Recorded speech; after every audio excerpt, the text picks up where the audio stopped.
Monsieur le Président de la République, Messieurs les membres du gouvernement, Messieurs les chefs d'institution, Messieurs les membres du Code judiciaire, magistrats, avocats, administrateurs de greffe, greffiers, notaires et huissiers, Messieurs les chefs religieux et dignitaires coutumiers, les épouses, enfants et amis de président Mamadou Badio Camara. Kullu nafsin sa'iqatil maut. Toute âme goûtera à la mort. Pourtant, malgré cette vérité d'évidence que nous enseigne le maître des mondes, certains départs laissent des empreintes profondes dans le cœur des hommes, tant la personne disparue aura marqué son époque et sa société. Le décès de M. Mamadou Badio Camara, président du Conseil constitutionnel, et de cela. Aussi, en cette journée de prière empreinte de tristesse et de recueillement, nous voilà réunis pour lui adresser un suprême adieu. Il nous laisse orphelins d'un intellectuel rigoureux et méthodique, d'un serviteur exemplaire de l'état de droit, d'un homme de principe, mais surtout d'un magistrat compétent et d'une exquise courtoisie. Son riche parcours professionnel lui a permis, loin de sa ville natale Pikine, de parcourir les territoires les plus reculés du pays pour s'imprégner des réalités socio-culturelles de ce qu'il était appelé à servir à travers ses décisions. Ce parcours lui a également permis de connaître la réalité de toutes les fonctions qu'un magistrat est appelé à occuper, ce qui le prédisposait naturellement à assumer avec succès les hautes fonctions qui ont couronné sa riche carrière.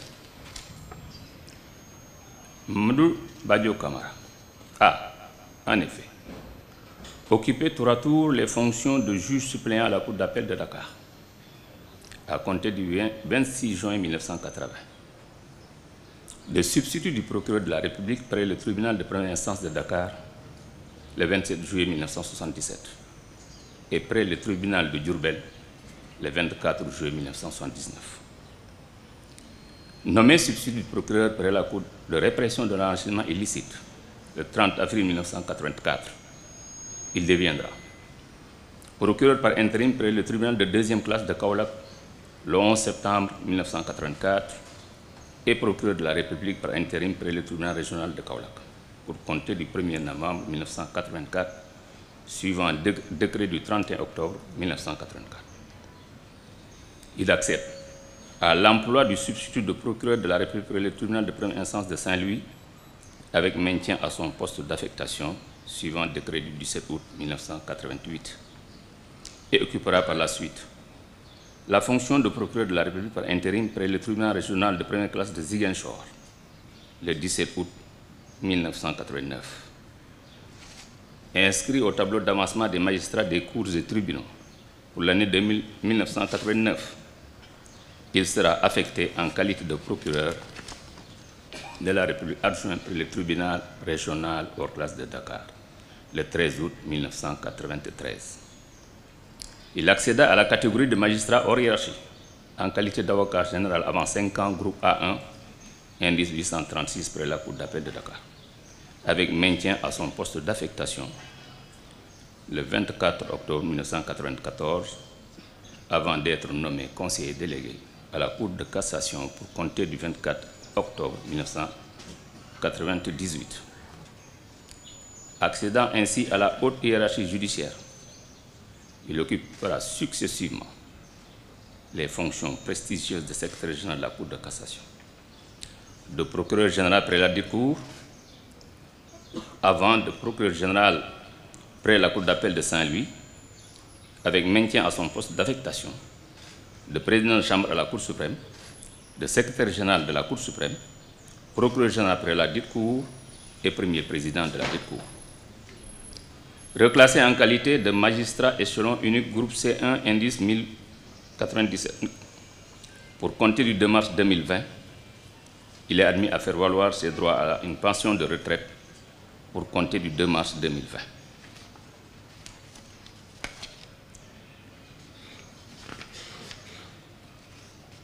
La République fera à nouveau appel à sa compétence, à son expérience, à travers sa nomination en qualité de juge au Conseil constitutionnel le 26 juillet 2022. Nommé président du Conseil le 1er septembre 2022, il a su à ce poste avec discrétion, élégance, courtoisie, délicatesse, et loyauté et fermeté, veiller à la sauvegarde de notre démocratie, défendre la Constitution, garantir le bon fonctionnement de nos processus républicains, son leadership intelligent, notamment en matière de gestion des ressources humaines, est fondé sur un profond humanisme. Toujours soucieux du bien-être de ses collaborateurs, à tous les échelons, il parvenait à maintenir une atmosphère conviviale et positive dans les juridictions de tous les niveaux qu'il a eu le privilège de diriger. C'est qu'au-delà des magistrats d'exception, il y avait l'homme de culture, humble malgré ses hautes charges, et les succès éclatants qui ont salonné sa brillante carrière, attentif aux autres, profondément humain dans son rapport au monde.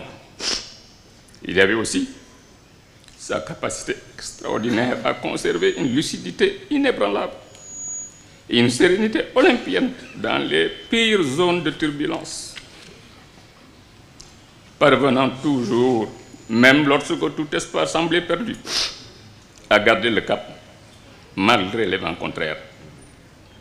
Les nombreux messages et témoignages reçus des juridictions constitutionnelles et des associations internationales de cours constitutionnels du monde entier témoignent de la dimension de l'homme qui, bien au-delà de nos frontières, incarne la force du droit comme rempart de nos démocraties.